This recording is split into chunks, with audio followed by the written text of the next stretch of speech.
De camino al pueblo de mi marido para pasar la Navidad dejé que una anciana subiera al autobús. Justo antes de bajar se acercó a mi oído y susurró: «No vuelvas a esa casa o te costará la vida». Al llegar al portón esa misma tarde el sol de Sevilla se desvanecía. El viento soplaba a través de los naranjos amargos frente al juzgado.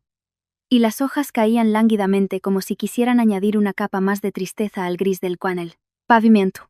Sostenía a mi hijo en brazos acurrucada en un pasillo de la planta baja. El olor a papel viejo, a sudor, a la ansiedad de la gente se mezclaba en una atmósfera densa como una olla a presión que nadie se atrevía a abrir.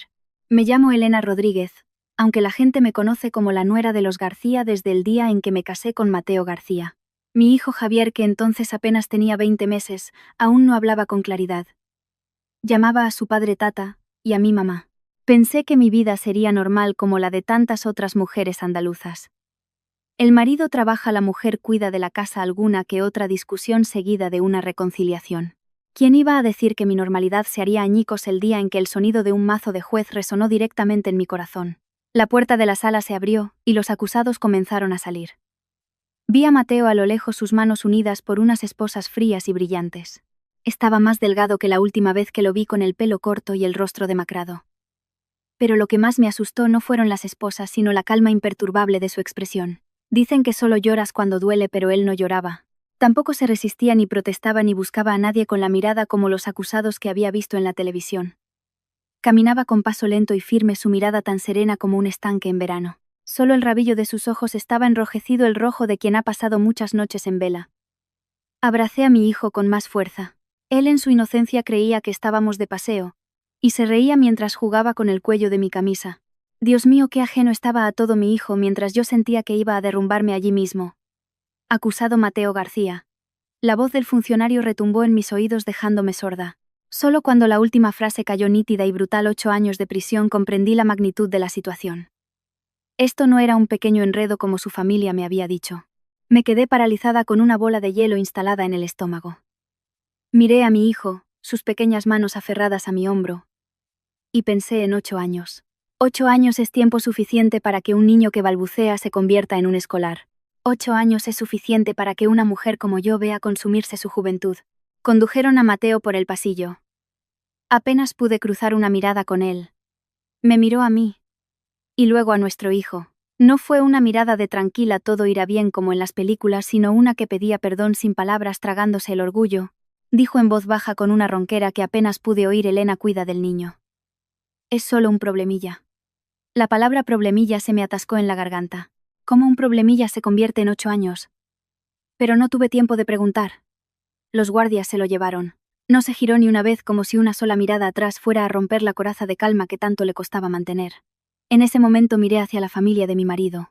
Mi suegro Arturo estaba a unos pasos de mí, con una camisa blanca impecablemente metida por dentro del pantalón, el pelo peinado, y el rostro tan tenso como la cuerda de una guitarra. No se acercó a consolarme, no preguntó cómo estaba, ni dedicó más de un segundo a mirar a su nieto. Me lanzó una mirada fugaz, fría, casi esquiva.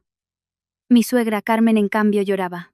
Lloraba a gritos, sacudiendo todo su cuerpo, repitiendo una y otra vez: Dios mío, ¿qué hemos hecho para merecer esto? Parecía desconsolada, pero extrañamente sus lágrimas no me transmitían calidez. Me sentía como una espectadora ante una obra de teatro mal ensayada. En una esquina del pasillo, Ana, mi cuñada, estaba encogida, retorciéndose las manos. Me miraba parpadeando, como si quisiera decirme algo, pero se contenía. Por un instante vi que sus ojos estaban rojos, del mismo rojo del miedo. Ya hay sentencia firme.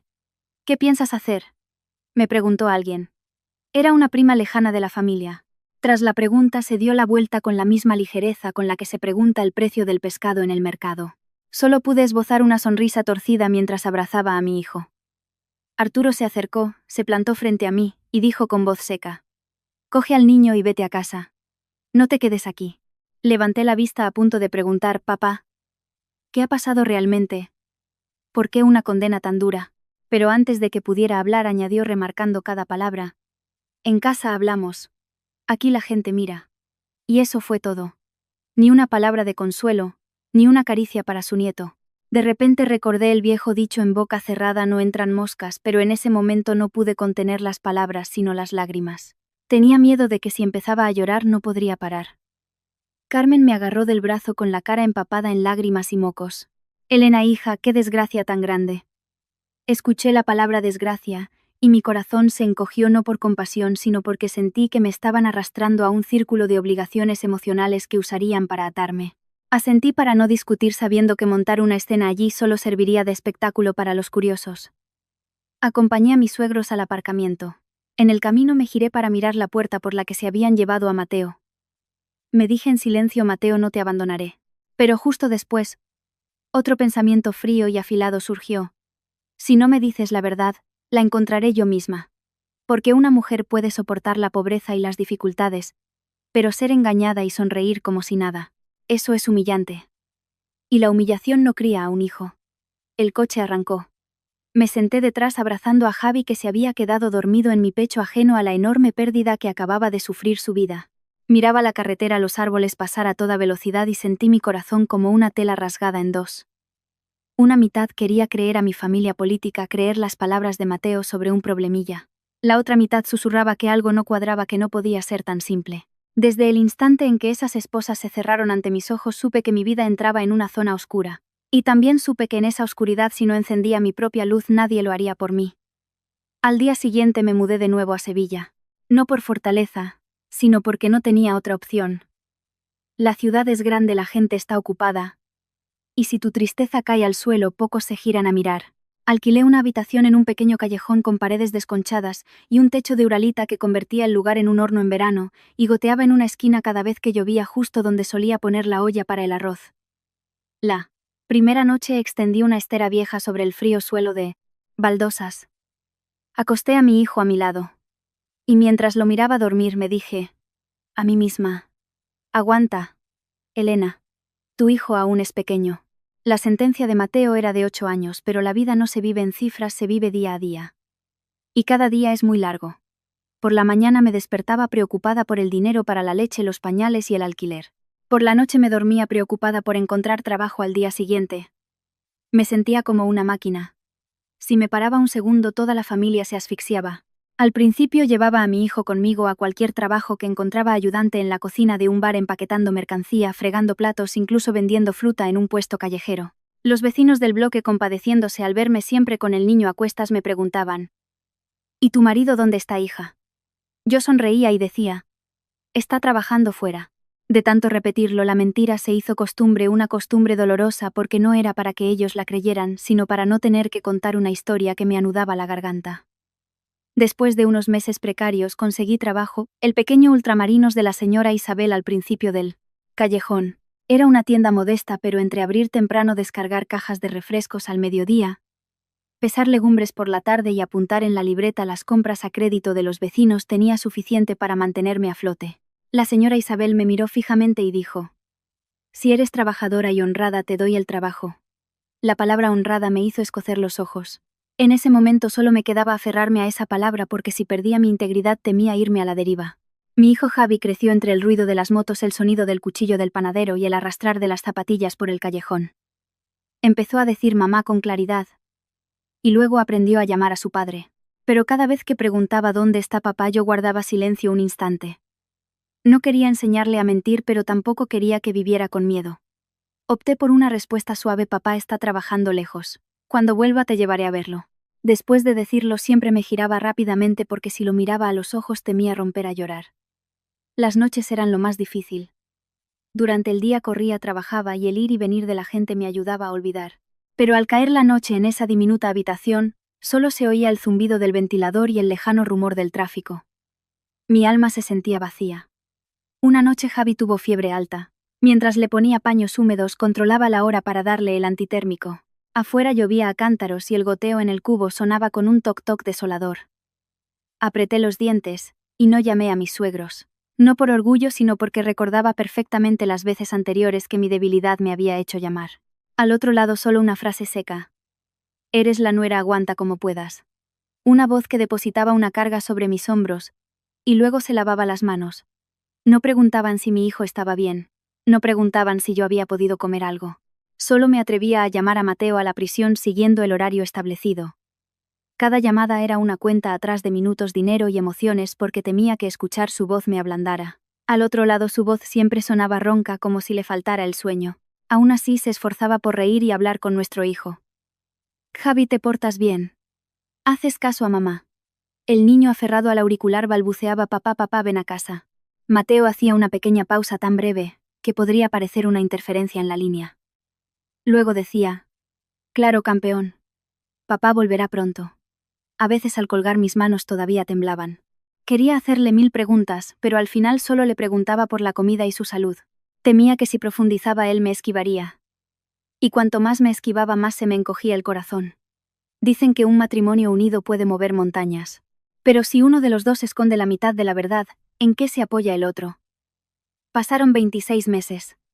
Me aprendí cada gasto de memoria como una lección. El alquiler, la leche, la subida de la luz en verano, las medicinas cuando el niño se resfriaba. También me acostumbré a las miradas de la gente, miradas de lástima que luego se desviaban. Esa compasión a veces me agotaba más que la propia pobreza. Porque de la pobreza se puede salir trabajando, pero que te vean como una mujer abandonada, como la nuera que carga con una deuda ajena. Eso dolía profundamente. Pero lo que más me hería era el silencio de mi familia política. Llamaban poco. Y cuando lo hacían, era para preguntar lo mismo. ¿Has enviado ya el dinero para el economato este mes? O si tienes algún problema, arréglatela sola. Los escuchaba y lo veía claro.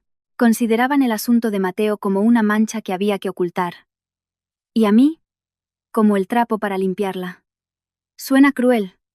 Pero la vida a veces es así. Las palabras son gratis, pero ellos no elegían las amables.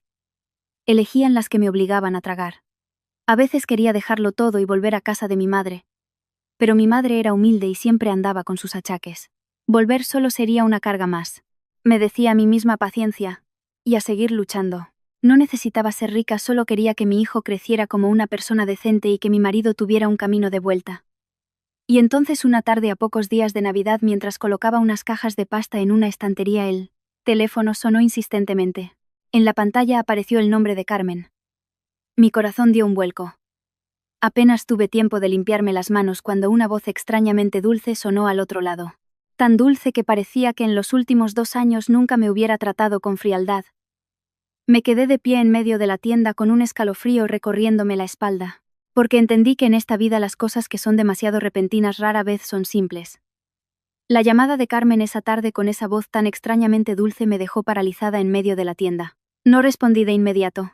Miré a mi alrededor: la señora Isabel cobrando a un cliente, los niños del callejón persiguiéndose, el aroma a pan recién hecho que llegaba desde la esquina. Todo parecía normal excepto yo, que sentía como si alguien me hubiera puesto una piedra en el pecho.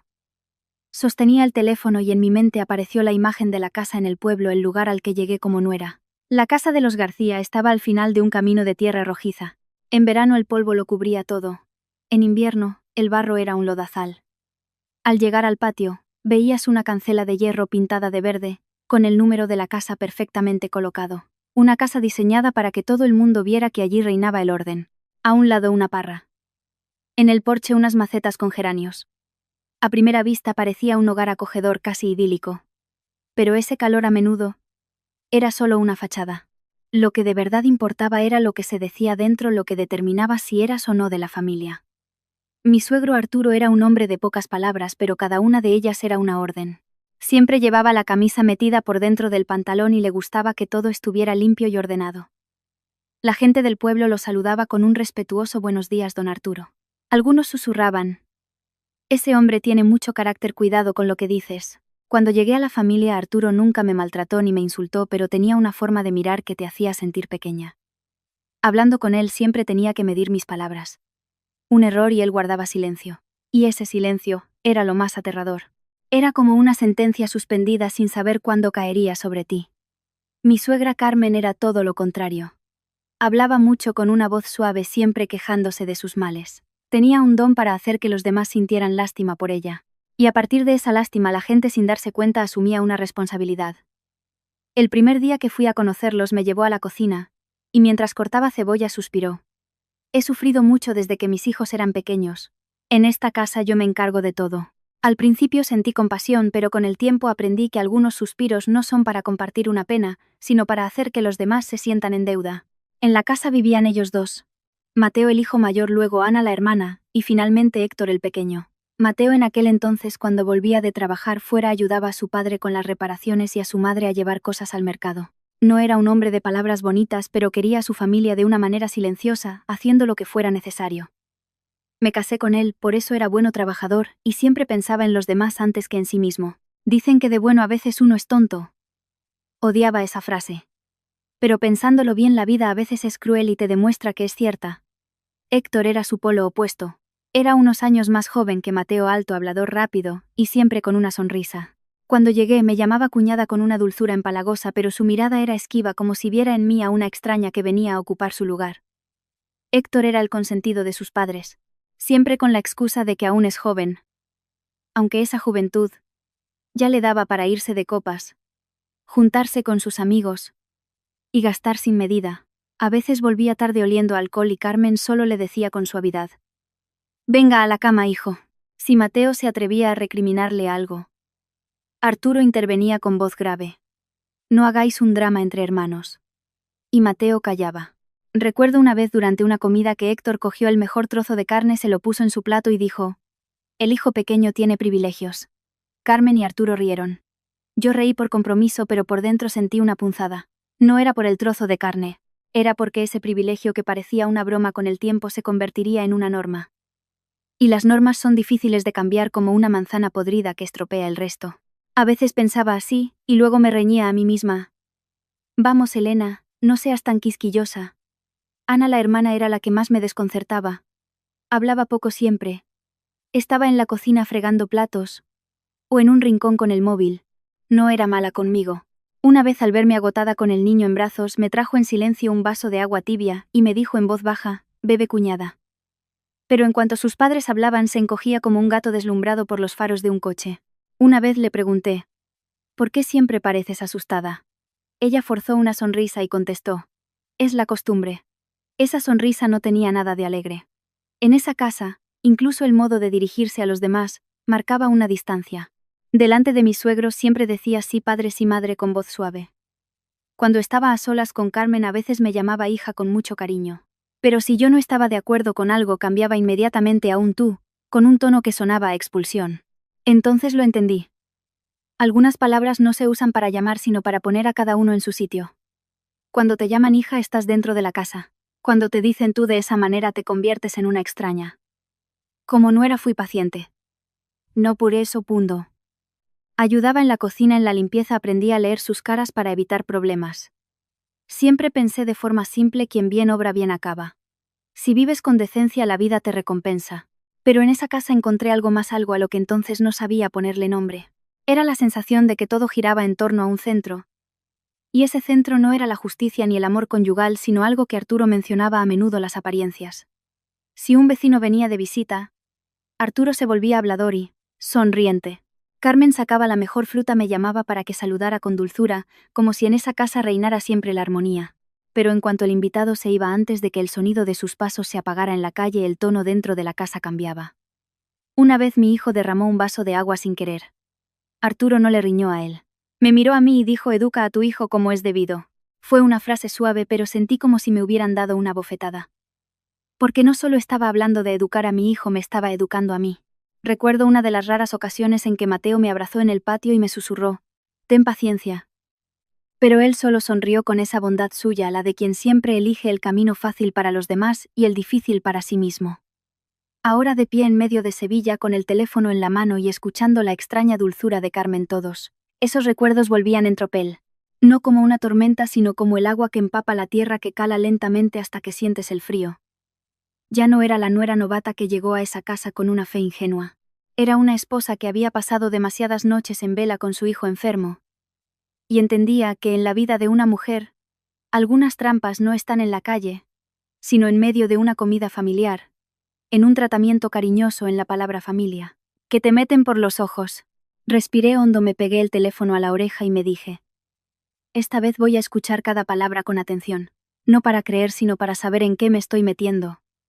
Desde que Carmen me llamó con esa voz extrañamente dulce, todo lo que hacía me parecía ir a cámara lenta. En el ultramarino seguía sonriendo a los clientes, devolviendo el cambio, apuntando en la libreta, pero mi cabeza era un parpadeo de luces rojas. Esa tarde era 23 de diciembre. En el callejón ya habían colgado las luces de Navidad. Pasaban furgonetas cargadas de abetos y flores de Pascua. El olor a incienso se mezclaba con el de los churros del puesto de la esquina, un aroma nostálgico. Dicen que la Navidad es para estar alegre, pero a mí al pensar en ella se me encogía el estómago.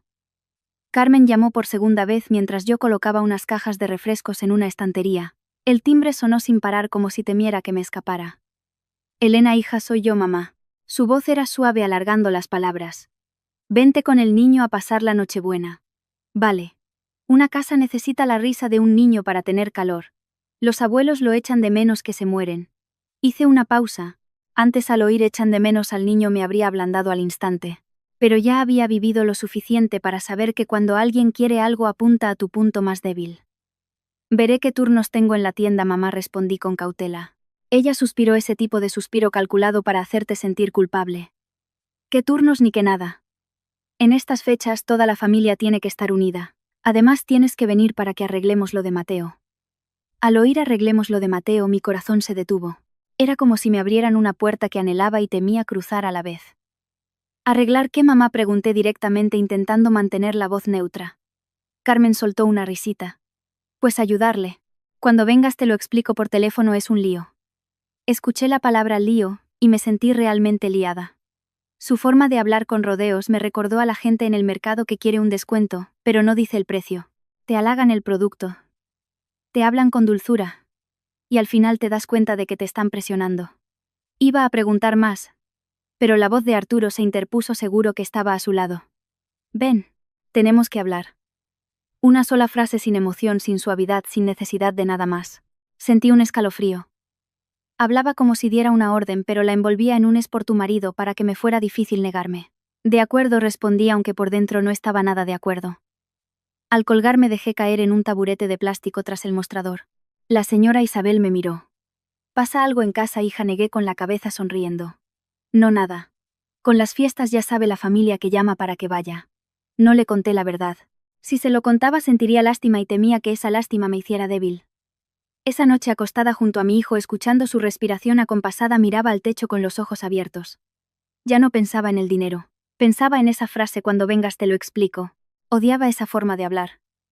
Obliga a la otra persona a adivinar y adivinar es el camino más corto hacia el miedo. El 24 por la mañana Carmen volvió a llamar. Esta vez su voz era aún más dulce, como si estuviera espolvoreando azúcar sobre un roscón de reyes. Hija, le he guardado un conjunto de ropa nuevo a Javi. Cuando vengas te llevo al mercado del pueblo a comprarle unos zapatos. En Navidad hay que ir bien arreglado. Escuché bien arreglado y pensé, ¿bien arreglado para quién? Pero aún así asentí por cortesía. ¿Podría ir el día 27?, pregunté a modo de sondeo y para forzarme a tomar una decisión. Perfecto. El 27 es ideal, respondió tan rápido que me resultó extraño. Como si esa fecha ya estuviera marcada en su calendario. Añadió con una voz ligera como el viento pero pesada como una piedra. Acuérdate de traer tus papeles y la partida de nacimiento del niño. Por si hace falta para cualquier trámite. Me quedé helada. Los papeles eran algo que una mujer como yo guardaba como oro en paño, eran mis salvavidas. Que de repente me los pidiera me puso la piel de gallina. ¿Para qué trámite, mamá?, pregunté. Ella se rió. Ay, qué preguntona. Cuando vengas lo sabrás. Es para lo de Mateo. Para lo de Mateo. Cuando vengas lo sabrás. Tragué saliva intentando sonreír. De acuerdo. Colgué. Miré el teléfono y me pregunté qué necesitaba mi familia política de mí. ¿Qué tenía que ver con los papeles de mi hijo? De repente recordé un viejo dicho. Cuando hay amor todo es fácil. Cuando hay rencor todo se complica. Si de verdad me apreciaban. ¿Por qué tantos rodeos? ¿Por qué tanto misterio? Esa tarde, mientras cuadraba las cuentas, la pantalla del móvil se iluminó. Un mensaje de Ana. Solo una línea acuñada: si vienes ten mucho cuidado. Mi corazón dio un vuelco. Abrí el mensaje para preguntar a qué se refería, pero el mensaje ya no estaba. Ana lo había borrado. Me quedé mirando la pantalla en blanco con la sensación de que alguien me había puesto un carbón ardiendo en la mano y lo había retirado al instante. Llamé a Ana. El teléfono sonó y sonó, pero nadie contestó. Le envié un mensaje. ¿Qué quieres decir? Solo apareció una marca de enviado. Silencio. Esa noche apenas dormí. No soñé con fantasmas, soñé con papeles que volaban alrededor de mi hijo hasta que una mano los atrapaba. Me desperté sobresaltada, empapada en sudor. El 25 por la mañana el cielo de Sevilla estaba despejado pero sin brillo. Saqué a mi hijo a la puerta, vi a la gente cargar ramas de acebo, cajas de turrón, toda esa ilusión de volver a casa. Pero yo no sentía ninguna ilusión. Fui a la tienda y le pedí a la señora Isabel que me diera libre la tarde del 27. Me miró más tiempo de lo normal y asintió. Vete, hija, es Navidad. Gracias, dije con un nudo en la garganta.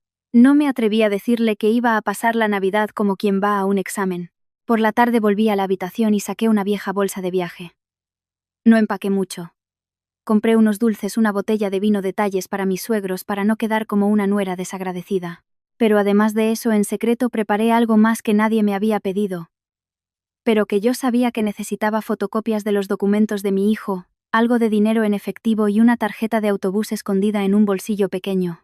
No es que fuera desconfiada, pero había aprendido una lección muy simple: más vale prevenir que curar.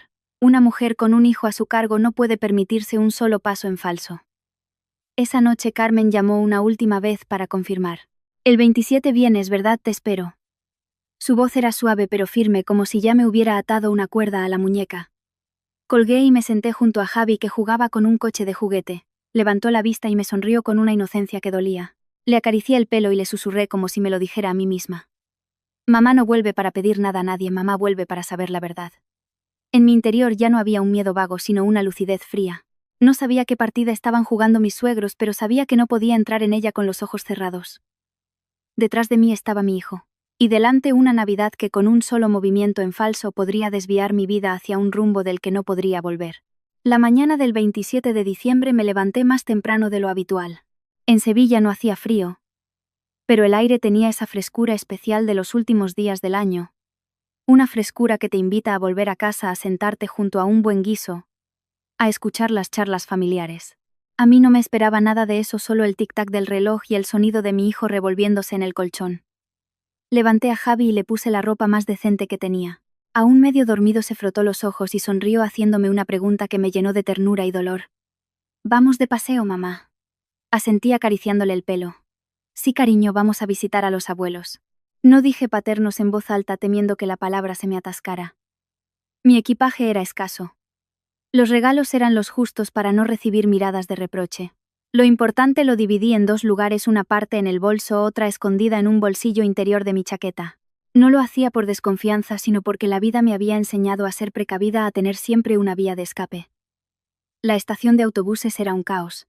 Gente arrastrando maletas, cargando cajas de dulces, macetas con flores de Pascua, incluso alguien llevaba una jaula con un pavo. El ruido de los altavoces, los llantos de los niños, las discusiones por un sitio en la cola. Todo me abrumaba.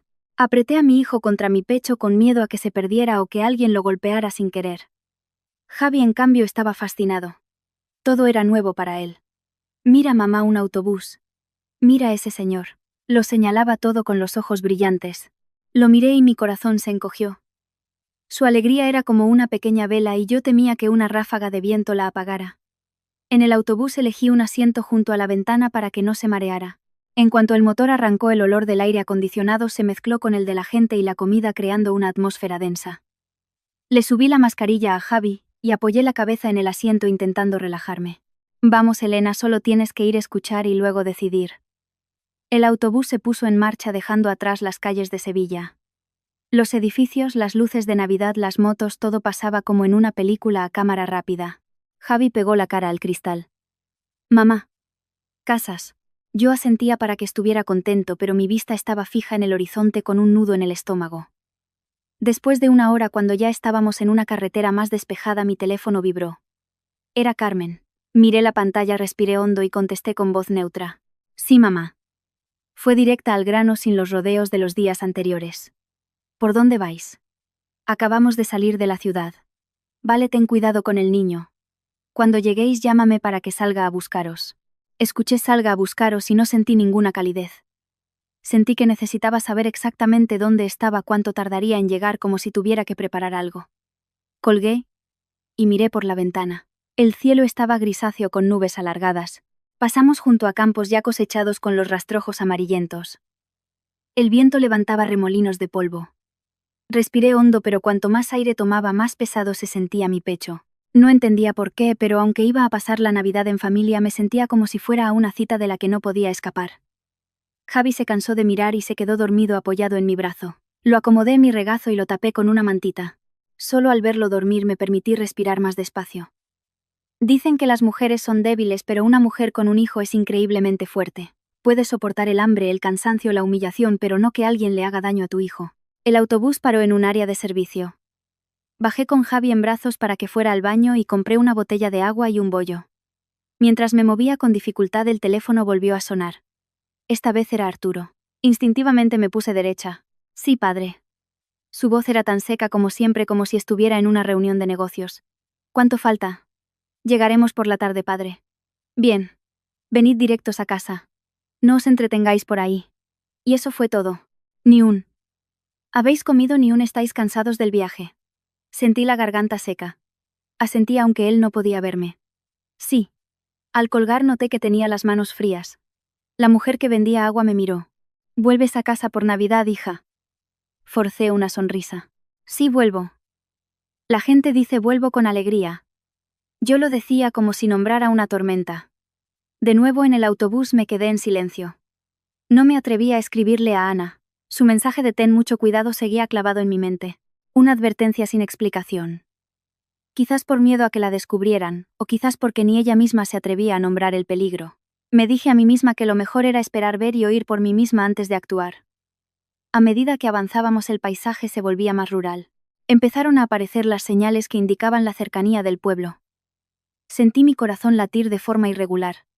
A veces pensaba que era ridículo. ¿Quién va a pasar la Navidad tan tenso como si fuera un examen? Pero para mí la palabra Navidad ya no significaba dulces y risas. Era una pregunta sin respuesta. Cerca del desvío hacia el pueblo, el autobús redujo la velocidad. La carretera se hizo más estrecha, flanqueada por pequeños bares de pueblo y algunos eucaliptos altos cuyas hojas susurraban con el viento. Abracé a Javi con más fuerza y una sensación de inquietud ya no vaga sino muy real se apoderó de mí. Era como caminar y oír que alguien te llama por tu nombre a tus espaldas. Te giras, no ves a nadie, pero un escalofrío te recorre la nuca. Recordé un viejo dicho. Tanto va el cántaro a la fuente que al final se rompe. Yo no estaba buscando problemas, pero aún así sentía ese frío. Me mordí el labio mirando a mi hijo dormido. No podía dar marcha atrás. Tampoco quería, al menos no todavía. Nora, Dora, Dora. Solo sabía que en el momento en que las ruedas del autobús tomaran ese desvío, una decisión muy clara se había formado en mi interior. No iba a dejar que nadie me manipulara más con palabras bonitas. Tenía que proteger mi dignidad y el futuro de mi hijo.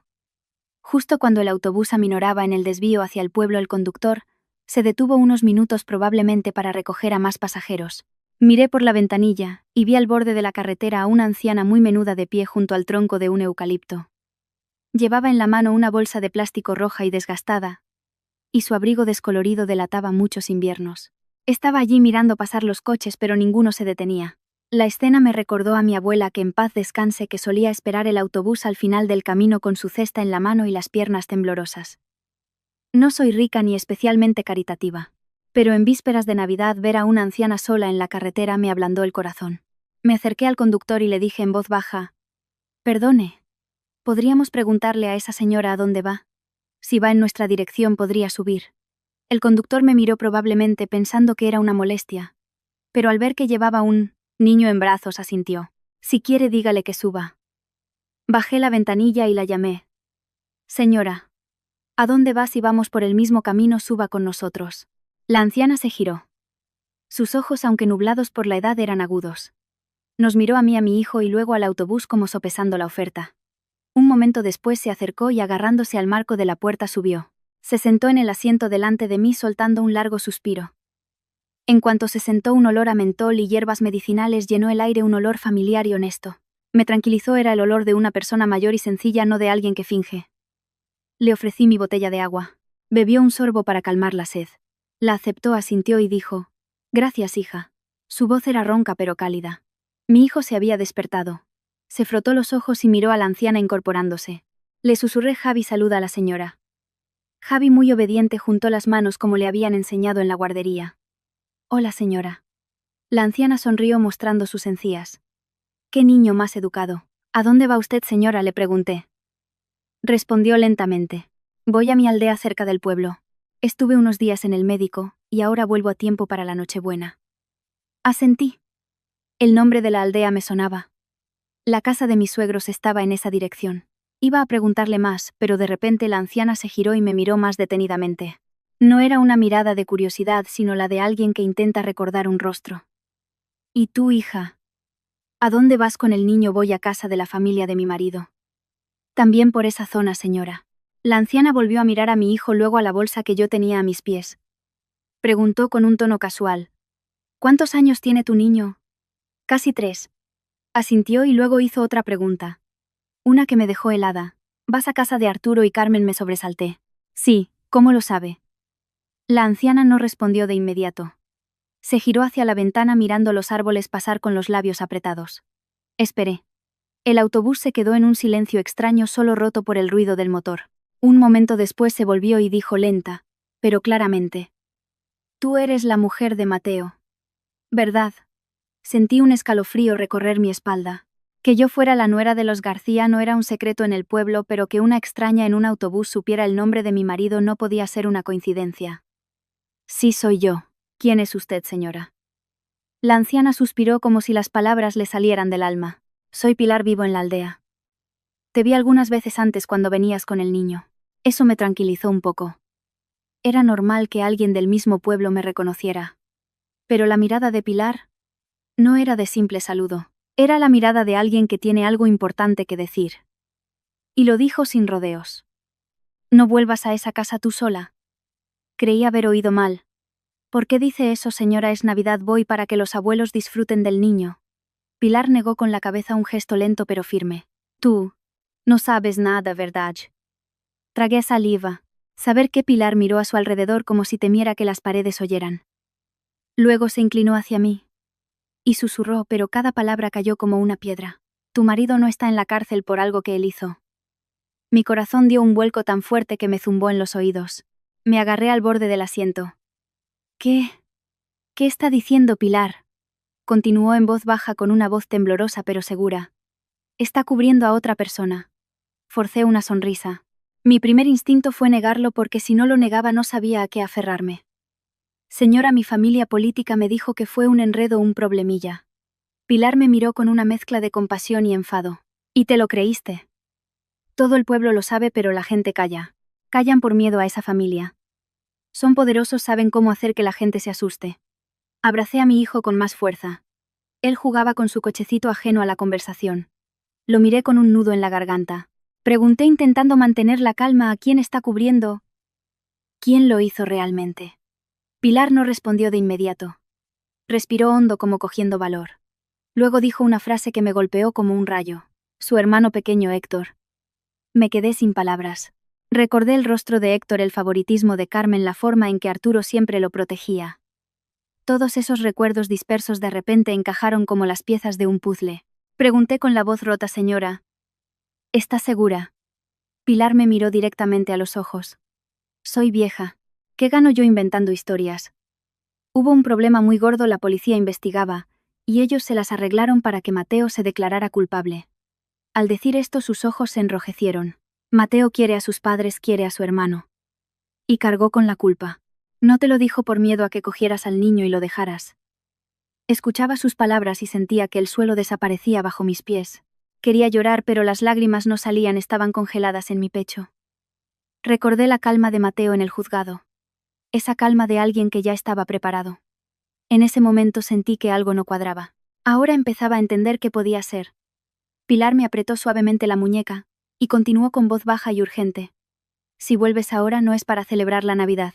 Te quieren allí para que firmes unos papeles, para que pongas tu nombre, para que cargues con la parte de la deuda que ellos necesitan que alguien cargue. Si firmas eso después no podrás decir que no sabías nada. Sentí un frío que me recorría desde la nuca hasta los pies. No sabía cuánto de verdad había en sus palabras, pero sabía una cosa. Pilar no tenía ninguna razón para inventarse una historia así en medio de un autobús lleno de gente. Y su forma de hablar no era la de un simple rumor. Miré por la ventana. La carretera hacia el pueblo de mi marido seguía recta bajo un cielo gris y ventoso. Mi hijo levantó la vista y me sonrió con inocencia. Me sentí como si estuviera frente a dos puertas. Una era dar la vuelta a una seguridad temporal. La otra era seguir adelante y enfrentarme a una verdad que podría destrozar la Navidad y mucho más. Respiré hondo y dije con una voz que me sorprendió a mí misma por su firmeza. Voy a ir, señora. Tengo que aclarar esto. No puedo dejar que mi marido siga así. Pilar me miró durante un largo rato y luego asintió lentamente. Entonces déjame ir contigo. Soy vieja, no se atreverán a hacerte nada si estoy yo delante. No supe si mi decisión fue valiente o temeraria. Solo supe que desde el momento en que oí el nombre de Héctor unido a las palabras cargar con la culpa, algo en mí cambió. Porque si lo que Pilar decía era cierto, no solo habían encarcelado a mi marido, sino que habían engañado toda mi vida. En cuanto llegamos al pueblo, Pilar pidió bajar un poco antes para no llamar la atención. Sentí mi corazón latir con fuerza. La gente que vuelve a casa por Navidad suele tener prisa por llegar a la comida. Yo por primera vez en mi vida tenía miedo de que la familia a la que me dirigía me viera llegar demasiado pronto. Bajé del autobús con Javi en brazos. El niño miró al cielo con los ojos brillantes pensando que le esperaba una fiesta de dulces. Me cogió de la mano y caminó a mi lado preguntando sin parar. Mamá, la abuela tiene caramelos. Yo solo asentía para que estuviera contento mientras mi corazón se sentía arañado por dentro. Pilar caminaba a mi lado con su bolsa roja y la espalda encorvada pero con paso firme. No habló mucho, solo me advirtió. Mantén la calma. Quieren que te pongas nerviosa para que aceptes cualquier cosa. Esa frase me devolvió la lucidez. La vida era así. No necesitaban derribarte, solo necesitaban asustarte. El camino hacia la casa seguía igual. A ambos lados setos de hibiscos. Algunas casas tenían bandejas de fruta en el patio. De una radio lejana llegaba el sonido de una copla. El olor a leña quemada y a dulces caseros flotaba en el aire. Debería haberme sentido acogida, pero cada paso que daba era más frío. A lo lejos vi el portón de la casa de los García. Las luces de Navidad parpadeaban en azul y rojo como si celebraran algo. En la mesa del porche había un frutero lleno, un gran jamón, un par de botellas de vino y varias bandejas de turrón. Todo tan perfecto que me pregunté si habían sido igual de detallistas en sus visitas a Mateo durante los últimos 2 años. En cuanto me vio, Carmen salió corriendo. No era la carrera espontánea de la alegría, sino la de alguien que ha estado esperando en la puerta vigilando. Abrazó a Javi con fuerza, sonriendo de oreja a oreja. «Ay, mi nieto, por fin has vuelto». Mi hijo encantado le devolvió el abrazo riendo. Observé la escena con el corazón dividido entre la pena y la cautela. Sabía que los niños son los más fáciles de manipular, y también lo que más ablanda a una madre. Arturo estaba en el patio con las manos a la espalda. Asintió una vez. No preguntó por el viaje, no preguntó si estaba cansada. Dijo como una orden: entrad. Solo esas 2 palabras me hicieron sentir que no era una invitada, sino alguien a quien se convoca para una tarea. Crucé el umbral intentando mantener una expresión serena. Pilar entró detrás de mí y saludó a Arturo con un educado «Buenas tardes, señor Arturo». Él le lanzó una mirada de reojo con una mueca de disgusto por su presencia. Carmen también se detuvo un segundo, pero enseguida sonrió. «Anda, Pilar. ¿De dónde viene usted?». Su tono era más un interrogatorio que un saludo. Pilar respondió con total naturalidad. «Vengo del médico. Y me encontré a Elena por el camino. Así que aprovechamos el viaje». Lo dijo de forma concisa, sin dar más explicaciones, como alguien que sabe que hablar de más es un error. El ambiente en la casa era extraño. Estaba todo muy bien decorado, pero las risas sonaban huecas. Oí el tintineo de los cubiertos en la cocina, el arrastrar de una silla y luego silencio. Ana se asomó por la puerta de una habitación. Al verme parpadeó, quiso salir, pero se echó para atrás como un pájaro asustado ante una trampa. No la llamé, solo la miré. Y esa mirada fue suficiente para que se escondiera. Carmen dejó a Javi en el suelo, le dio un caramelo, y acariciándome el pelo me preguntó con una dulzura empalagosa. «Mucho trabajo en Sevilla, hija. Llegas bien a bien de fin de mes. Si necesitas algo, pídemelo». Casi me eché a reír. En 2 años. Nunca había escuchado esas palabras de su boca. Como se suele decir, cuando la amabilidad es excesiva hay que tener cuidado. Arturo, sentado en el sillón principal, carraspeó: «Cenamos y luego hablamos». Esa frase «luego hablamos» hizo que se me encogiera el estómago. Miré a Pilar. Ella no me miró a mí, simplemente se sentó en el borde de una silla observándolo todo en silencio como una experta observadora. La cena se sirvió rápidamente. La mesa estaba más llena de lo normal para una familia que supuestamente estaba de luto. Guiso de carne, sopa de ajo, un pollo asado perfectamente troceado. Todo parecía calculado para compensar la falta de afecto. Carmen no paraba de ponerme comida en el plato. «Come, hija, estás muy delgada. Una mujer necesita fuerzas para criar a un hijo». Yo solo comía un poco por cortesía. No quería llenarme, temía que dijeran algo que me hiciera atragantar. Intenté sondear el terreno con una pregunta inocente. «Mamá, ¿Cómo está Mateo últimamente? Carmen forzó una sonrisa. No hablemos de cosas tristes en Navidad, hija. Vamos a cenar tranquilos. Me giré hacia Arturo. Papá, ¿está enfermo o algo? Arturo dejó los cubiertos sobre la mesa con voz seca. Ya es mayorcito para cuidarse solo. Sentí un nudo de rabia en la garganta, pero me lo tragué. Más vale una retirada a tiempo. No me callaba por miedo, sino porque quería seguir escuchando, seguir observando. Si ellos estaban montando un teatro, cuanto más me enfadara antes perdería. Javi comió un poco y salió a jugar al patio. Carmen lo siguió con la mirada, y luego se volvió hacia mí bajando la voz. Hija, ¿has traído los papeles del niño? La pregunta cayó sobre la mesa con la ligereza de una pluma pero el peso de una roca. Dejé los cubiertos y la miré directamente. ¿Para qué los necesitas, mamá? Ella se apresuró a responder con una sonrisa nerviosa. Por si hay que hacer algún trámite. Es por tu bien, hija. Asentí como si lo entendiera, pero por dentro ya había levantado un muro. ¿Qué tipo de preocupación requiere pedir los papeles justo en medio de la cena delante de toda la familia? Fue entonces cuando Pilar intervino con su voz pausada. Los papeles de un niño los guarda su madre. No son algo que se pida a la ligera en la cena. El rostro de Carmen se tensó, pero enseguida volvió a sonreír. «Ay, Pilar, qué desconfiada es usted». Pilar respondió cortante. La prudencia alarga la vida. La tensión en la mesa aumentó. Arturo golpeó suavemente el borde de su plato con el tenedor mirándome como si me estuviera evaluando. «Cuando terminemos vamos al salón a hablar». Sí, respondí, pero ya sentía la espalda fría. Sabía que la cena era solo el aperitivo. El plato fuerte era ese hablar. Salí al patio a llamar a mi hijo para que se lavara las manos. Mientras lo veía reír sentí una punzada de dolor. Me repetí un consejo que siempre me daba mi abuela. No porque alguien te sonría, significa que te quiere. No podía permitir que mi hijo creciera en una casa donde el afecto se usaba como moneda de cambio. Cuando volví a entrar con Javi, las luces del porche seguían parpadeando bonitas y falsas. Y de repente comprendí que estaba frente a una puerta que no llevaba a una reunión familiar sino a una negociación. Apenas habíamos terminado de cenar, Carmen ya me estaba guiando hacia el salón. Lo dijo con mucha suavidad. «Vamos dentro. Que se está más fresco. Y fuera hay mosquitos». Pero la forma en que miraba de reojo hacia el portón y el patio me dio la sensación de que temían que estuviera demasiado cerca de la salida. Arturo estaba sentado en un sofá de cuero reluciente. Sobre la mesita de centro había una bandeja con café y una caja de polvorones recién abierta. No sirvió el café de inmediato. Simplemente tamborileaba con los dedos sobre la madera. Era la costumbre de alguien a quien le gusta que los demás esperen. Me senté con Javi en un sillón pegado a la pared. Mi hijo, contento con los dulces que le habían dado, correteaba por la casa. Lo llamé y le dije en voz baja. «Cariño, quédate aquí con mamá. No salgas al patio». «Vale». Asintió y se sentó en el suelo a jugar con el cochecito que le había traído. La señora Pilar eligió una silla en un rincón pareciendo una simple invitada pero con los ojos muy despiertos. No intervenía, solo me lanzaba miradas de vez en cuando como recordándome mantente firme.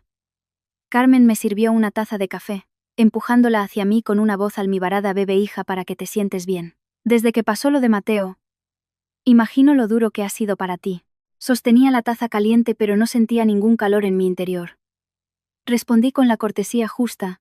«Bueno, una hace lo que puede, mamá». Arturo carraspeó. «Haces bien en aguantar. Esta familia no te va a abandonar». Casi me eché a reír al oír eso. No abandonarme. Llevaba 2 años cuidando sola de mi hijo enfermo. Pero no me reí.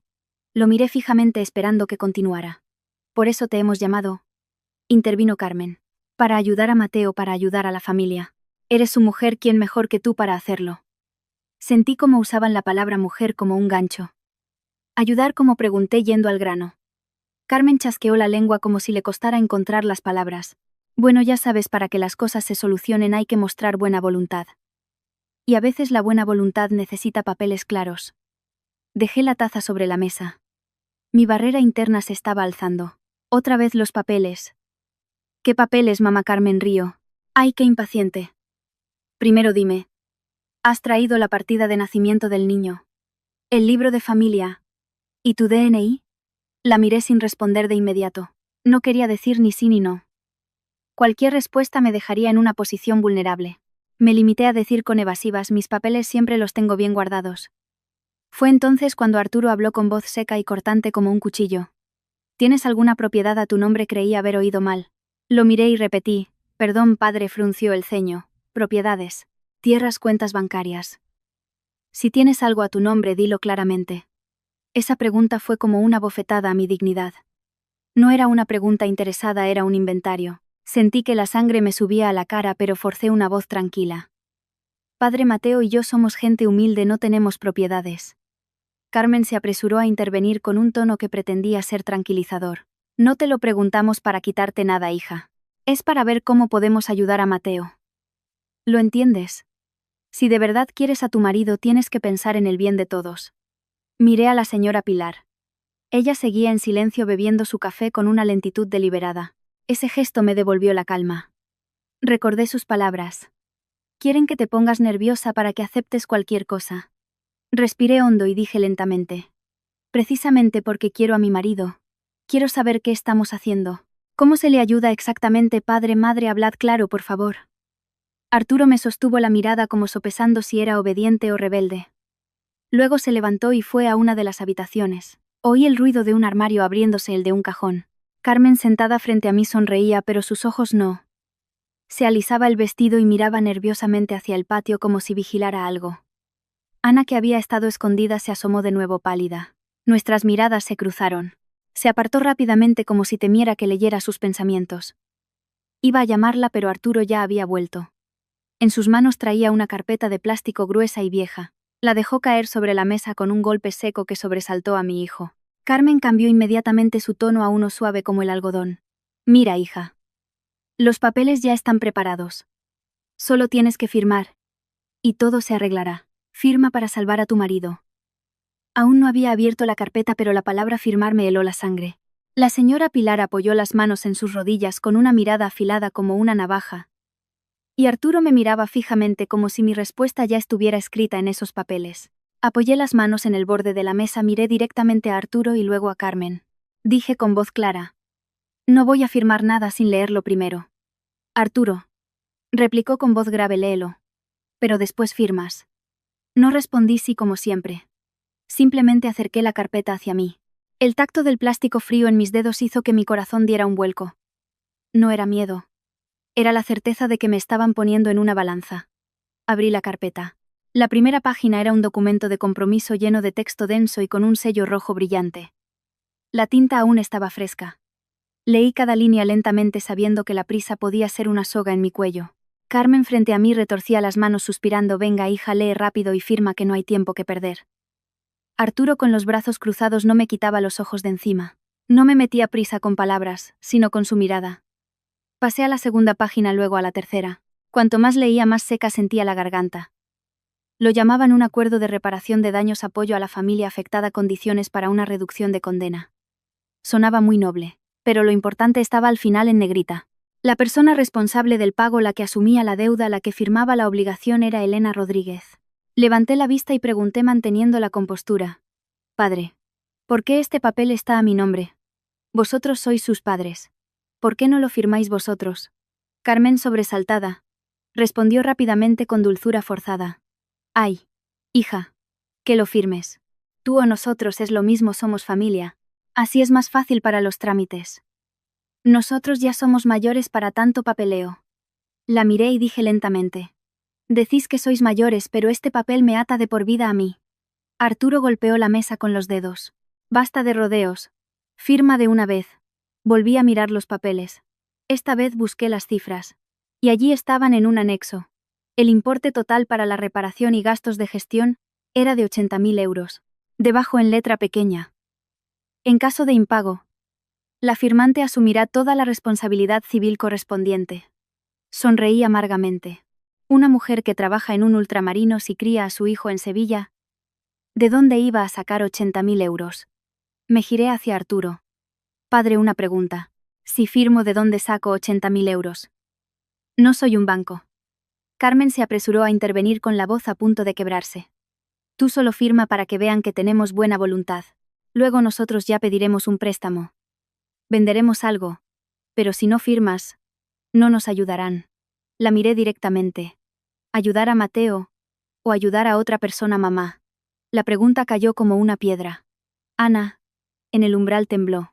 Arturo entrecerró los ojos. ¿Qué estás diciendo? No me eché atrás. Ya había llegado demasiado lejos. Solo quiero saber por qué de repente hay que pagar una cantidad tan grande. Si lo de Mateo era solo un problemilla. ¿De dónde sale una deuda de 80.000 euros? Carmen apretó los labios con la mirada inquieta. Arturo golpeó la mesa con la mano, un golpe seco que hizo temblar las tazas de café. Mi hijo se sobresaltó. Gritó pero conteniéndose. Que no era más respondona. Te he dicho que firmes y firmas. Acerqué a mi hijo, puse una mano en su espalda y mi voz se volvió fría. Soy su nuera, sí. Pero también soy una persona. Y no voy a firmar un papel que me convierte en deudora sin entender por qué. Arturo me señaló con el dedo. ¿Quién te ha metido esas ideas en la cabeza? Ha sido esa vieja. Lo miré directamente. Nadie. He leído el papel y no tiene sentido. Fue entonces cuando la señora Pilar habló con su voz de anciana pero firme. Esos papeles están muy bien redactados. Si no lees con cuidado una firma te arruina la vida. Le digo la verdad, no la presionen. Arturo se giró bruscamente hacia ella. Usted cállese. Y no se meta en los asuntos de mi familia. Pilar sonrió con desdén. Cuando en los asuntos de familia se meten policías, deudas y se intenta engañar a una nuera, ya no son solo asuntos de familia. Carmen rompió a llorar, pero esta vez su llanto no era suave. Es que no quieres a tu marido, Elena. Quieres que se pudra ahí dentro. Firma y lo sacaremos pronto. Si no firmas lo hundirán del todo. Me miraba fijamente, usando el amor por tu marido como una soga. Respiré hondo. Sabía que si cedía estaba perdida. Dije muy claramente: precisamente porque quiero a mi marido no firmo a ciegas.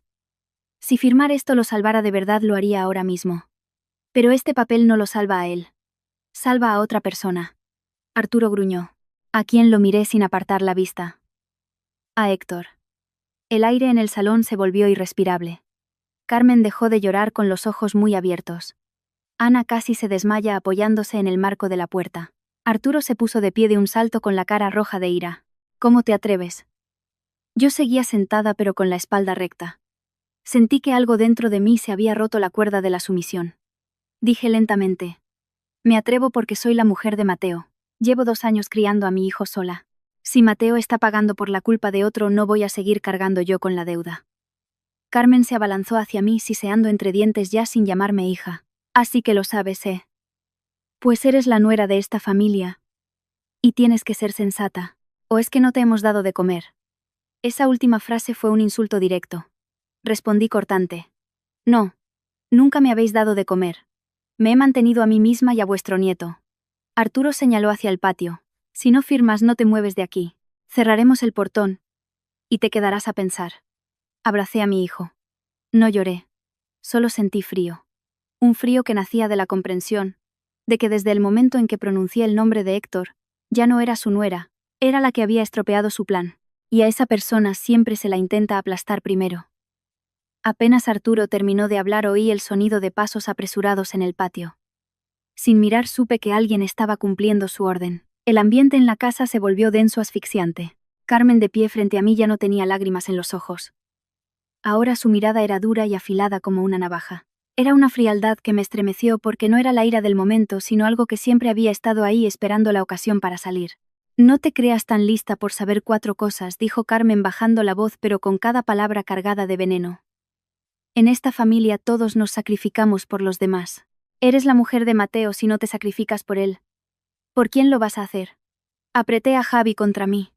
El niño, sintiendo la tensión, dejó de jugar y se acurrucó en mi pecho. Le acaricié la espalda y respondí lentamente: precisamente porque me preocupo por Mateo no firmo. No voy a convertirme en la titular de una deuda para que luego me echéis a la calle como si fuera una extraña. Arturo se acercó, su sombra cubriendo la mesa. No gritó, pero su voz era pesada como una losa. Así le hablas a tu suegro. Se te ha olvidado quién eres. Levanté la vista. No se me ha olvidado. Soy la mujer de Mateo y la madre de Javi. Y lo que no acepto es que me obliguen. En cuanto pronuncié no acepto, vi cómo las comisuras de los labios de Arturo se contraían. Se giró hacia Carmen. Quítale el teléfono. Me sobresalté. ¿Qué vais a hacer? Carmen se acercó rápidamente extendiendo la mano como si fuera lo más natural del mundo. Dámelo que te lo guardo. Con los nervios eres capaz de llamar a cualquiera y montar un escándalo. Retrocedí medio paso aferrando el teléfono. Es mi teléfono. No tenéis derecho a quitármelo. Dentro de mi casa yo tengo el derecho, gruñó Arturo. Escuché mi casa. Y sentí un escalofrío. Comprendí que ya no fingían ser padres. Ahora hablaban como amos. Carmen no intentó arrebatármelo. Cambió de táctica suavizando la voz pero con la suavidad de una serpiente. Elena, hija, escúchame. Te lo guardo un momento. Cuando firmes te lo devuelvo. Lo hago por ti, por el niño. Vi la trampa en sus palabras, en ese por ti con el que intentan forzarte a ceder. La señora Pilar se levantó apoyándose ligeramente en su bastón. No gritó. Solo dijo con voz clara. Quitarle sus pertenencias a alguien es un delito. Para guardárselo necesita su consentimiento. Esta mujer ha venido con su hijo, no es una prisionera. Arturo se giró hacia ella con los ojos encendidos. Usted cállese. No necesito que me dé lecciones. Pilar sonrió con desdén. Soy vieja y hablo poco. Pero lo poco que digo es cierto. Tenga cuidado, Arturo. La cuerda, si se tensa demasiado, se rompe. No quería que la discusión se intensificara delante de mi hijo. Bajé la voz. Padre, madre, solo os pido una cosa. No me obliguéis a tomar otras medidas. Arturo resopló. Otras medidas. Me estás amenazando, negué con la cabeza. No os amenazo. Digo la verdad. Quien nada debe, nada teme. Yo no he hecho nada malo, no tengo miedo. Arturo se acercó señalando la carpeta. Firma. Puse una mano sobre el hombro de mi hijo, y con la otra empujé la carpeta lejos de mí. No firmo. Un silencio denso cayó sobre la habitación. Oí el tic-tac del reloj de pared. Entonces Carmen exhaló con fuerza y dijo con voz gélida. Muy bien. Si no firmas te quedas aquí. A ver qué dice la gente cuando se entere de que la nuera ha abandonado a la familia en Nochebuena. Nos dejarás en ridículo. Lo entendí al instante. Querían convertirme en la culpable. Si me iba dirían que era una ingrata. Si me quedaba me presionarían hasta que cediera por agotamiento. Su estrategia era más retorcida de lo que había pensado. Miré hacia la puerta. El portón de hierro ya estaba cerrado. Oí claramente el sonido del cerrojo como una bofetada. Javi se sobresaltó y me agarró la ropa. Mamá, vámonos. Me incliné y le besé la frente forzando una sonrisa. Sí, cariño, ahora nos vamos. Arturo se giró hacia Ana y le espetó. Ana, vigila al niño. Ana, aterrorizada, balbuceó. Sí. Se acercó, pero sus manos temblaban tanto que no se atrevió a coger a su sobrino.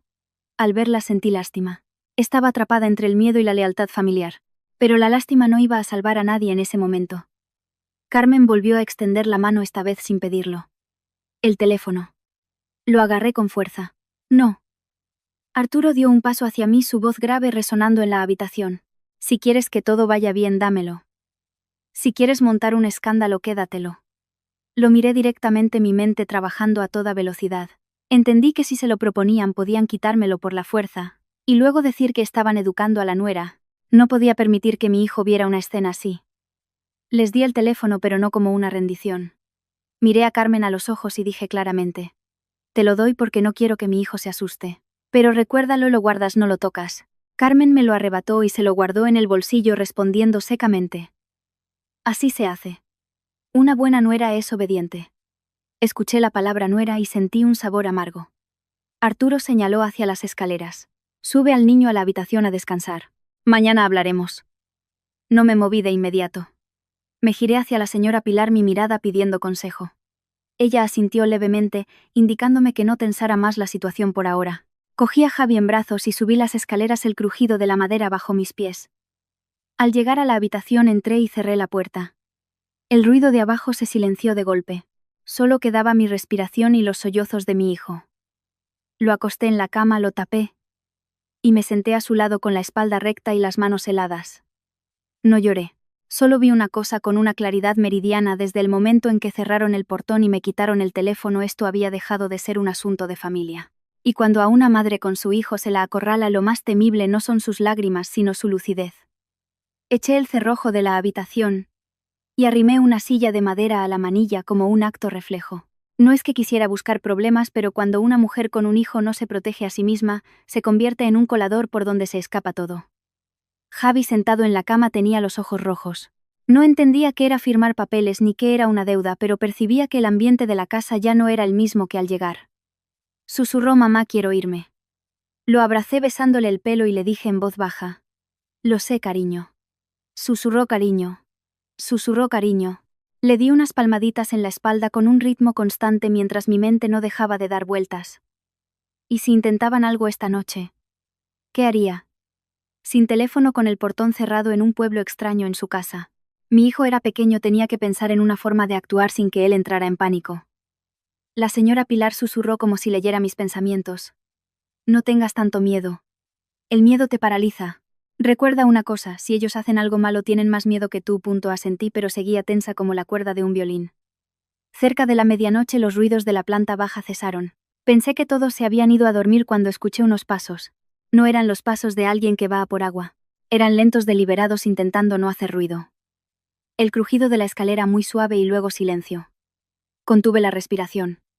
La señora Pilar se incorporó de inmediato haciéndome una seña para que no hiciera ruido. Abracé a mi hijo con más fuerza, subiéndole la manta para taparle la cara. Javi se despertó y me miró. Puse un dedo en mis labios. Shh. Los pasos se acercaron. Esta vez más seguros. Oí claramente a alguien detenerse justo delante de nuestra puerta. Luego el sonido de la manilla girando. Un clac suave pero inconfundible. Estaban comprobando si la puerta estaba cerrada. Ese sonido me heló la sangre. Sentí el corazón latiéndome en la garganta. No grité. Tenía miedo de que si gritaba usarían la excusa de que estaba asustando al niño para entrar por la fuerza. Solo pude abrazar a mi hijo con la mirada fija en la silla que bloqueaba la puerta y la boca seca.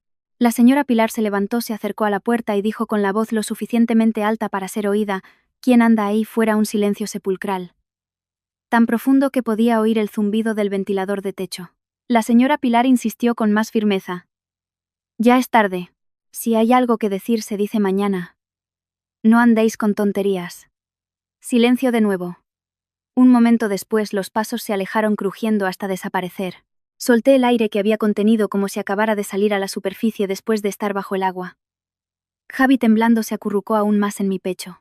Lo abracé y le susurré: «Tranquilo, mamá está aquí». La señora Pilar se volvió hacia mí. En la penumbra sus ojos brillaban con una mezcla de ira y compasión. Dijo en voz baja: «¿Lo ves? Te dije que no debías venir sola». Tragué saliva y pregunté con un hilo de voz: «Señora, ¿qué querían hacer?». Ella negó con la cabeza. «No puedo asegurarlo, pero esa forma de probar la puerta no es de gente decente. Tienes que ser fuerte pero con inteligencia. No pierdas los nervios». Asentí. No lloré. Las lágrimas no servían de nada en ese momento. En mi mente solo había una salida posible: mañana por la mañana de alguna manera tenía que salir de esa casa. No para huir, sino para recuperar lo que me habían quitado esa noche: el derecho de una madre a sentirse segura. Me senté apoyada en la pared abrazando a mi hijo mientras dormía a ratos. Cada pequeño ruido me sobresaltaba. La señora Pilar se quedó cerca de la puerta como una guardiana. De vez en cuando se frotaba las sienes con mentol. Era la noche del 27 de diciembre. Afuera la gente estaría escuchando villancicos, riendo, preparando la cena de Nochebuena. Yo aquí estaba aprendiendo una amarga lección: algunas casas no te protegen de la lluvia sino que esconden delitos. Y cuando se toca ese secreto están dispuestos a sacrificar a una nuera con tal de que el hijo pequeño siga a salvo. Miré al techo oscuro sintiendo cómo mi corazón recuperaba su ritmo. En mi mente una frase se repetía como un juramento: «Mañana saldré de aquí con la cabeza alta». La mañana del 28 de diciembre, me desperté cuando aún era de noche. No por la costumbre de levantarme temprano para ir a la tienda, sino porque la tensión no me dejaba dormir. Miré a mi hijo tumbado de lado con las mejillas sonrosadas. Dormía profundamente, ajeno a la noche de angustia que su madre acababa de pasar. Le acaricié el pelo sintiendo cómo mi corazón se ablandaba un poco para endurecerse al instante. Demasiada blandura te rompe. La señora Pilar estaba sentada en el borde del colchón con ojeras pero despierta. «¿Qué piensas hacer?», susurró. «Tengo que salir. Sin teléfono, si me quedo me presionarán hasta el límite», respondí. Asintió. «Necesitas una buena excusa. Que no parezca que huyes o que montas un escándalo». Me lavé la cara con agua fría en el pequeño baño, me miré al espejo. Y vi mi rostro pálido. Me dije a mí misma un viejo refrán: «El oro se prueba con fuego y la valentía en la adversidad». Si ya me habían acorralado así, ¿qué más podía temer? Vestí a mi hijo con ropa cómoda, le peiné intentando mantener una apariencia normal como una nuera que va a hacer las compras de Navidad. Sobre las 7 empecé a oír voces abajo. Bajé con el niño en brazos. Arturo estaba sentado a la mesa del desayuno con el rostro tenso. Carmen en la cocina se giró en cuanto me oyó escaneándome de arriba a abajo. Dije con voz suave: «Padre, madre, voy a llevar a Javi al mercado a comprar unas cosas para la cena, falta algo de fruta y leche». Vuelvo enseguida. Carmen respondió al instante más rápido de lo normal. Voy contigo. Sabía que no querían perderme de vista. Antes de que pudiera decir nada, la señora Pilar bajó las escaleras apoyándose en su bastón. Yo también voy con ella. Tengo que pasar por la farmacia. Carmen se quedó parada. Arturo miró a Pilar con los labios apretados. Yo me quedé callada. A veces la victoria depende de quien hable por ti. La presencia de Pilar, anciana pero firme, hizo que la oferta de Carmen pareciera lo que era una vigilancia. Carmen forzó una sonrisa. No se moleste, Pilar. No es molestia. Un paseo me viene bien para las piernas. Arturo carraspeó. Id, pero volved pronto. Sí, respondí y salí con mi hijo. En el momento en que el portón se abrió, sentí que volvía a respirar. El aire de la calle olía a polvo y a churros, pero para mí era el aroma de la libertad. No fui al mercado. Giré directamente hacia el cuartel de la Guardia Civil. La señora Pilar caminaba a mi lado con paso lento pero seguro. Mientras andaba, miraba a mi hijo temiendo que preguntara algo. Pero Javi solo me abrazaba el cuello mirando los coches.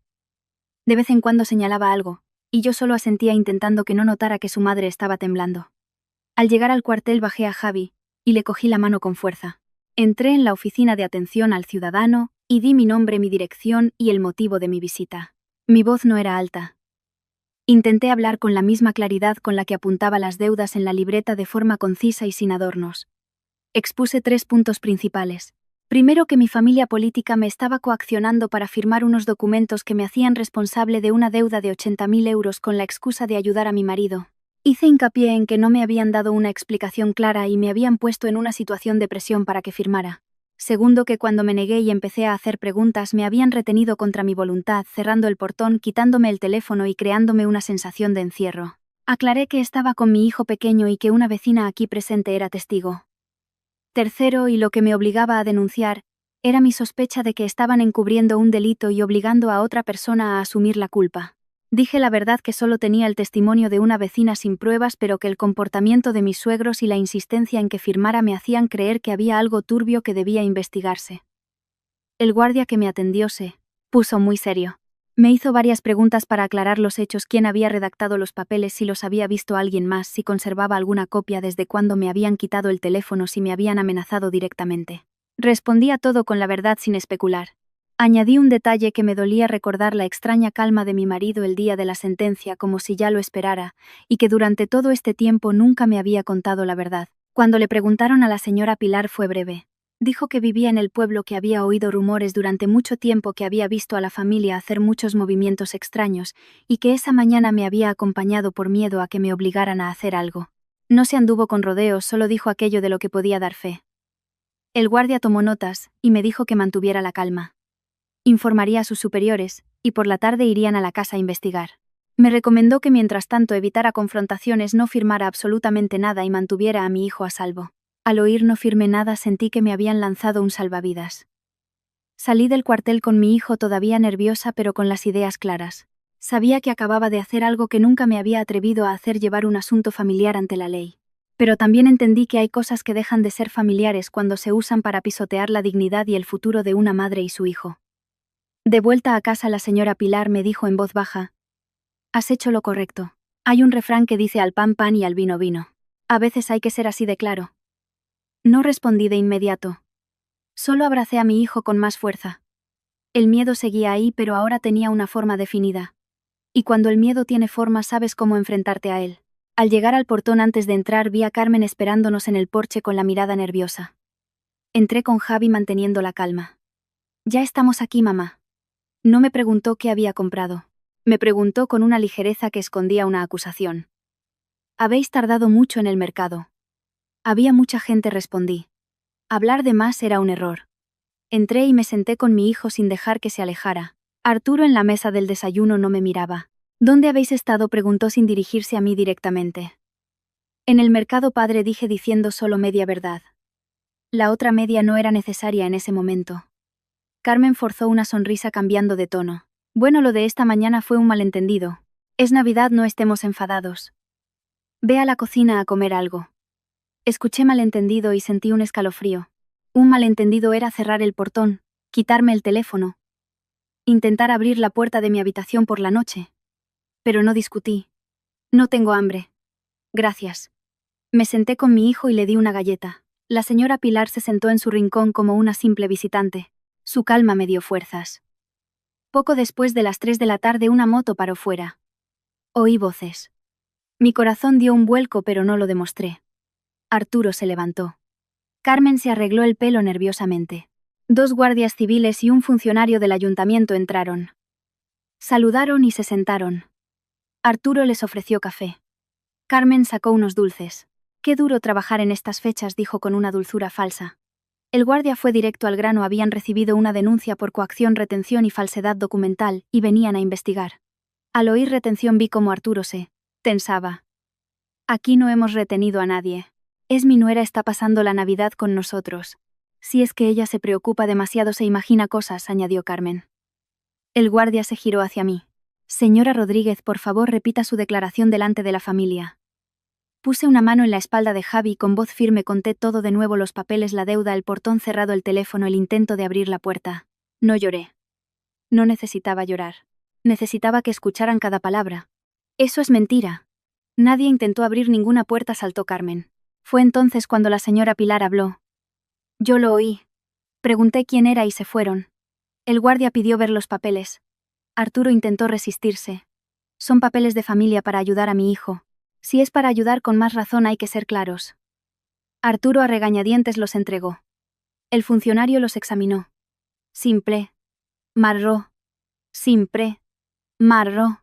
¿Quién ha redactado esto? Está certificado por un notario. Arturo balbuceó el nombre de un supuesto conocido. Carmen, nerviosa, se contradecía. Viéndolos pensé: una mentira lleva a otra y cuantas más dices más te delatas. El guardia preguntó por mi teléfono. Carmen sonrió. Se lo guardé yo para que no llamara a nadie con los nervios. Y ella estuvo de acuerdo. Carmen dudó. Bueno, somos familia. En familia también hay que respetar la propiedad privada, dijo el guardia con seriedad. Se giró hacia Ana, que estaba pálida en el umbral. Señorita, usted presenció cómo le quitaban el teléfono a su cuñada. Ana miró a su padre, luego a su madre. Balbuceó. No. No lo sé. La señora Pilar suspiró. Entendí el miedo de Ana. Y ese miedo me confirmó que en esa casa, el silencio se imponía por la fuerza. El ambiente se tensó. Arturo empezó a perder la paciencia. Están montando un escándalo en mi casa en Navidad. Solo investigamos una denuncia, señor. Si no hay nada, no hay problema.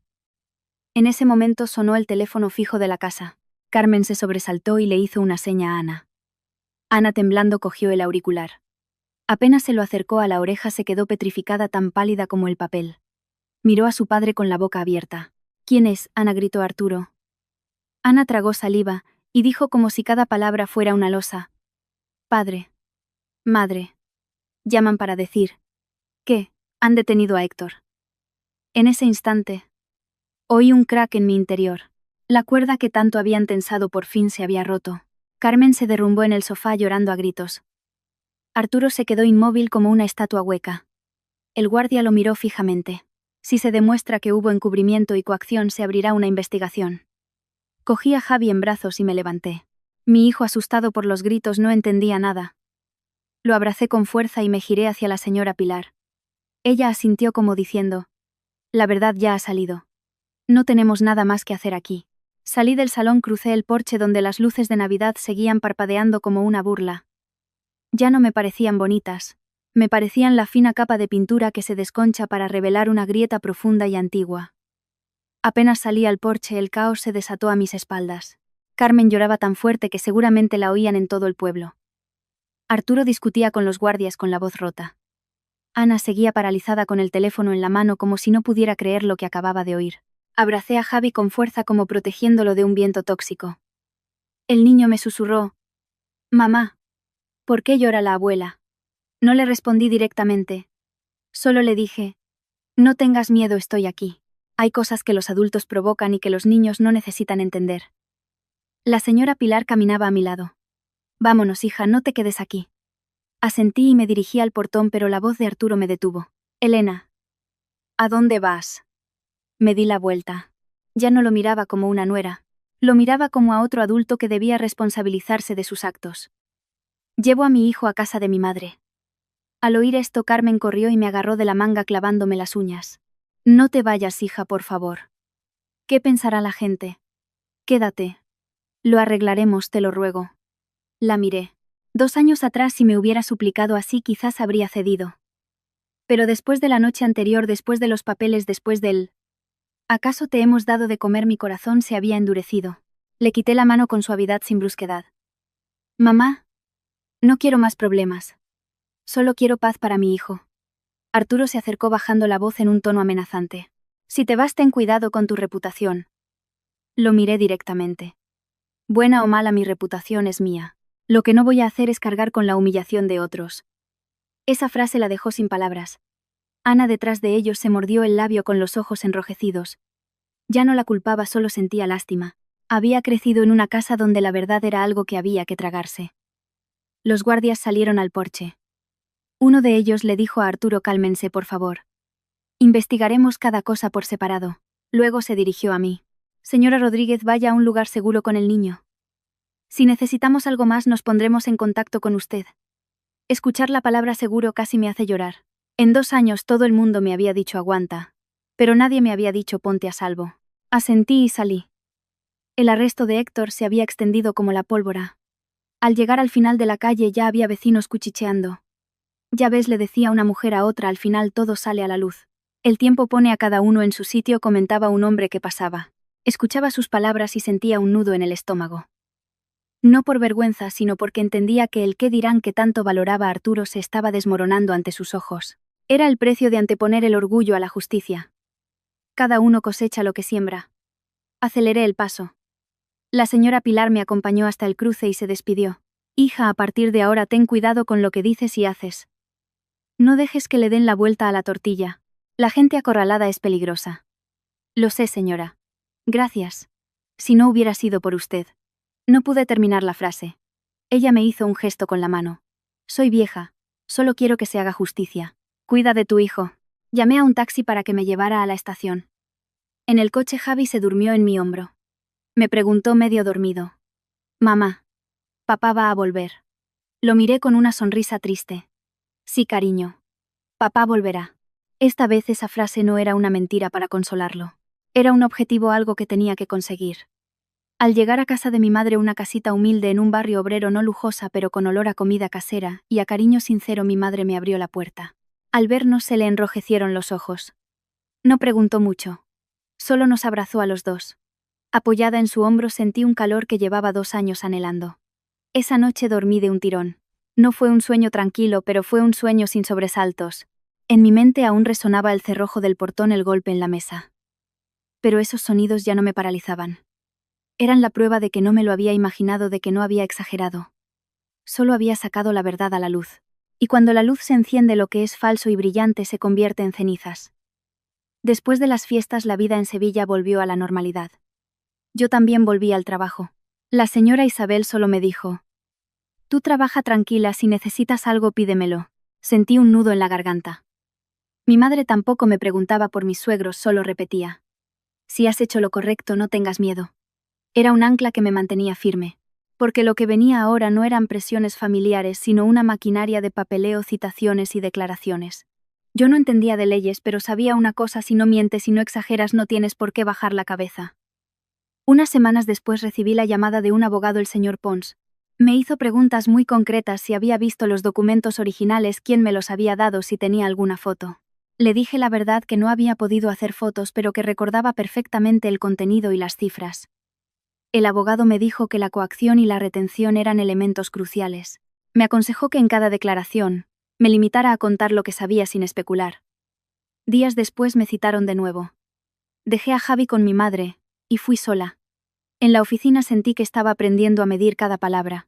Me preguntaron por el orden de los hechos: cuándo llegué, cuándo me dieron los papeles, cuándo me quitaron el teléfono, cuándo salí de la casa. Lo conté todo con precisión. Afion varifes casiam entendo el carimi comploses y puntos cuando salí de la Sian. Cuando me preguntaron por el intento de abrir la puerta, dije: la verdad, no vi a nadie. Solo oí la manilla y los pasos, y que la señora Pilar fue testigo. Lo que me sorprendió fue que la familia García ya no hablaba con una sola voz. Arturo y Carmen seguían intentando mantener la historia de que era un asunto familiar, pero las contradicciones salían a la luz. En el pueblo la gente ya no los saludaba con respeto, sino con recelo. Una tarde sonó mi teléfono. Era un número desconocido. Una voz de mujer temblorosa. Elena reconocía a Ana. Sí, soy yo. Rompió a llorar. Cuñada. Tengo miedo, pero también me siento culpable. Si quieres decir algo, di solo la verdad. No te voy a presionar, le dije. Y entonces entre sollozos me lo contó todo. ¿Cómo habían planeado que yo firmara los papeles para traspasarme la deuda por si descubrían la verdad sobre Héctor? Cómo su padre le había prohibido salir de la habitación. Cómo su madre le había dicho que salvar al pequeño era salvar a toda la familia. ¿Te atreverías a contar esto? ¿Ante un juez? Le pregunté. Hubo un largo silencio. Lo intentaré, susurró. Estoy muy cansada, cuñada. Al colgar me quedé pensativa. No sentía alegría por su desgracia, solo una profunda tristeza por una persona a la que le habían enseñado a callar toda su vida. Los días siguientes fueron una mezcla de trabajo y espera. Ya no llamaba a Mateo para quejarme. Solo le decía: estoy solucionando las cosas. Tú mantente fuerte. Hasta que una mañana el abogado Pons me llamó. Su voz sonaba diferente, más urgente. Elena, prepárese. Están revisando el caso. Es posible que le concedan a Mateo la libertad provisional. Muy pronto. Sostenía el teléfono con las manos temblorosas. No me atreví a preguntar cuándo. Solo dije gracias. Sentí que el nudo que me ahogaba empezaba a aflojarse. Miré por la ventana. El sol de enero brillaba con una luz suave. Mi corazón también se sentía más ligero. Aún preocupado, pero ya no a oscuras. Sabía que cuando la oscuridad empieza a agrietarse, la luz, aunque tarde, siempre llega. Esa mañana, mientras ordenaba unas botellas de aceite en la estantería, el teléfono vibró. Era el abogado Pons. Pensé que llamaba para pedirme más papeles, pero su voz fue breve y firme como un martillazo. Elena, prepárese. A Mateo le conceden la libertad hoy. Me quedé paralizada, la botella de aceite en la mano. La señora Isabel, al ver mi palidez, preguntó: ¿Qué pasa, hija? Apenas pude balbucear. Mi marido. Sale hoy.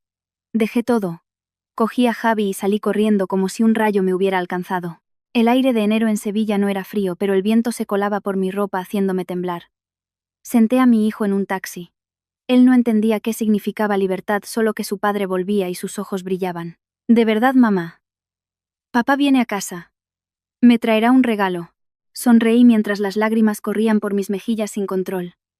Al llegar vi a Mateo de pie junto a la puerta de la prisión. Ya no llevaba el uniforme de preso, pero estaba terriblemente delgado, con los hombros caídos y la piel curtida. Cuando me vio, sus labios se movieron como si quisiera decir mi nombre, pero la voz no le salía. Javi lo miró un segundo, buscando en su memoria infantil esa figura que una vez lo sostuvo en brazos. Y de repente gritó: «Papá». Un grito tan claro que sentí que mi corazón se rompía. Se soltó de mi mano y corrió a abrazar sus piernas. Mateo se arrodilló al instante y lo abrazó con una fuerza desesperada, como si temiera que se desvaneciera. Hundió la cara en el pelo de su hijo, sus hombros temblando pero sin llorar, en voz alta. Levantó la vista y me miró. Ya no era la mirada serena del día del juicio. Era la mirada de alguien que acaba de ser rescatado del fondo de un pozo, agradecido y avergonzado de que quien le ha salvado la vida haya sido su mujer. «Elena», dijo con voz ronca. «Lo siento». Me quedé quieta. No corría a abrazarlo. Lo miré bien, su delgadez, sus ojos hundidos, sus manos curtidas. Y miré a mi hijo aferrado a su cuello, riendo. En ese momento sentí una mezcla de compasión y rabia. No por haber estado en la cárcel, sino por haberme mantenido en la ignorancia durante 26 meses. Lo oculté porque tenía miedo de que cogieras al niño y me dejaras, susurró. No te habría dejado, respondí con la misma voz baja pero firme. Pero no vuelvas a pedirme que cargue con un peso en la oscuridad. Mateo guardó silencio. Supe que lo había entendido. De vuelta a casa, el abogado llamó para darme más detalles. Héctor estaba en prisión preventiva. Los papeles que intentaron hacerme firmar se habían convertido en una prueba clave de su motivación. Mi suegro estaba siendo investigado por encubrimiento y coacción. Mi suegra ya no tenía lágrimas con las que manipular a nadie. No sentí alegría por su castigo, solo el alivio de quien por fin suelta una carga que nunca debió llevar. Esa noche, en nuestra pequeña habitación alquilada, cociné un guiso. Javi se sentó frente a su padre contándole cosas de la guardería, incluso cómo le preguntaba a mamá dónde estaba, y ella siempre decía que trabajando lejos. Mateo lo escuchaba con los ojos enrojecidos. Cuando el niño se durmió, se acercó a mí. Pensé que si cargaba yo con todo sería suficiente. No me di cuenta de que te estaba arrastrando conmigo. Querer a tu familia está bien, le dije. Pero cuando ese cariño pisotea la justicia se convierte en un delito. A partir de ahora viviremos con la verdad. Y no cargaremos con la culpa de nadie más. Asintió. Ah, solo quiero que mi hijo crezca sin tener que bajar la cabeza por los errores de otros. Entonces respondí. Empezamos ahora. La lección que aprendí de todo esto es que una mujer puede soportar las dificultades, pero nunca debe cargar con la culpa y la humillación por los delitos de otros. Y que una familia solo es fuerte cuando se construye sobre la verdad, no sobre el engaño.